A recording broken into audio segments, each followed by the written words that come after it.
आज मैं आपको कोई कथा नहीं, आज मैं आपको आप ही की कहानी सुनाने जा रहा हूं। क्योंकि भगवान की कथा तब तक कथा है जब तक उसमें हम शामिल ना हो। एक छोटा सा गांव था। गांव का नाम था आशापुर। नाम से लगता था जैसे वहां हर किसी के जीवन में आशा होगी, लेकिन सच्चाई ये थी कि वहां रहने वाले ज्यादातर लोग अंदर से टूट चुके थे। किसी के पास धन नहीं था, किसी के पास स्वास्थ्य नहीं, किसी के पास सम्मान नहीं, और सबसे दुख की बात, किसी के पास शांति नहीं थी। उसी गांव में एक बूढ़ा आदमी रहता था।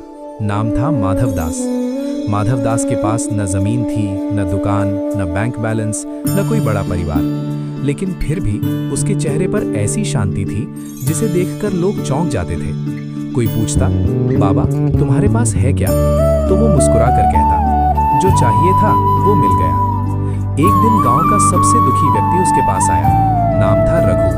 रघु बोला, बाबा मैं रोज मंदिर जाता हूँ, दीपक जलाता हूँ, अगरबत्ती लगाता हूँ, फिर भी भगवान मेरी नहीं सुनते। माधव दास ने बहुत शांति से पूछा, तू मंदिर से निकलते समय भगवान को वहीं छोड़ आता है या साथ लाता है? रघु चुप हो गया। बाबा बोले, तू भगवान को घंटी, धूप, फूल तक सीमित रखता है, लेकिन भगवान तेरे धैर्य में प्रकट होते हैं, तेरे सहन में प्रकट होते हैं, तेरे सही कर्म में प्रकट होते हैं। रघु बोला, लेकिन बाबा मेरी जिंदगी में सिर्फ दुख ही दुख है।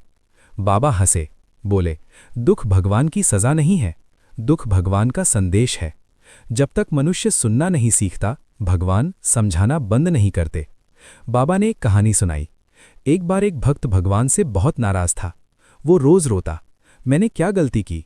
भगवान ने कहा, तूने विश्वास किया लेकिन अधूरा, तूने कर्म किया लेकिन डर के साथ, तूने भक्ति की लेकिन शर्तों पर। भगवान बोले, भक्ति सौदा नहीं है, भक्ति समर्पण है। माधव दास ने कहा, रघु तू भगवान से कहता है पहले सुख दे फिर विश्वास करूंगा।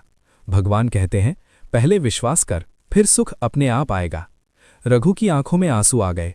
बाबा बोले, आंसू कमजोरी नहीं है, आंसू वो जल हैं जिससे भगवान हृदय को साफ करते हैं। गांव में धीरे धीरे खबर फैलने लगी कि बाबा के पास बैठने से मन हल्का हो जाता है। एक दिन एक बहुत अमीर आदमी आया। उसके पास सब कुछ था लेकिन नींद नहीं थी। उसने कहा, बाबा मैं करोड़पति हूं, फिर भी चैन नहीं। बाबा ने पूछा, तेरे पास समय है? वो चुप। बाबा बोले, जिसके पास समय नहीं उसके पास कुछ भी नहीं। उन्होंने कहा, भगवान ने हमें दिन में 24 घंटे दिए, लेकिन हमने उन्हें चिंता को दे दिए। जो व्यक्ति भगवान के लिए समय नहीं निकालता, भगवान उसे रुकने के लिए मजबूर करते हैं। बीमारी, नुकसान, अकेलापन, ये सब भगवान की डांट नहीं, भगवान की पुकार है। बाबा ने कहा, जब जीवन बहुत शोर